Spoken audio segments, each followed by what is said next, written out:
জয়া আহসান বাংলা সিনেমার সীমানা পেরিয়ে এখন দুই বাংলারই যৌথ গর্বে পরিণত হয়েছেন। শুটিংয়ের কাজে তাকে কখনো ঢাকায় কখনো কলকাতায় ছুটোছুটি করতে হয়, আর এভাবেই তার দিন কেটে যায়। তবে এবার অভিনেত্রী জানালেন যে কলকাতা এখন তার কাছে শুধুমাত্র একটি কর্মস্থল নয়, বরং এটি তার দ্বিতীয় বাড়িতে পরিণত হয়েছে। জয়া আহসান আবারও কলকাতায় গিয়েছেন। ভারতীয় গণমাধ্যমের খবর অনুযায়ী তিনি সেখানে adventure actor studio private limited global প্রভাবশালীদের উৎকৃষ্টতা পুরস্কার অনুষ্ঠানে উপস্থিত ছিলেন।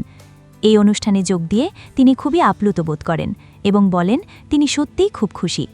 এরপর দুর্গাপূজা উপলক্ষে তিনি সকলকে শারদীয় শুভেচ্ছা জানান এবং নিজের পূজার পরিকল্পনাও শেয়ার করেন। সেই অনুষ্ঠানে জয়া বলেন, পূজার সময় আমি কলকাতাকে খুব মিস করি। সাধারণভাবেও কলকাতা এখন আমার দ্বিতীয় ঘর, তাই পূজার সময় আমি এখানেই কাটাতে বেশি পছন্দ করি। এবারও আমি এখানেই থাকব।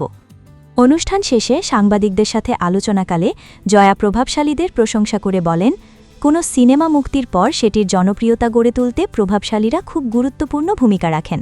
কন্টেন্ট স্রষ্টারা যে ভিডিওগুলো বানান তা শেষ পর্যন্ত সিনেমারই উপকারে আসে।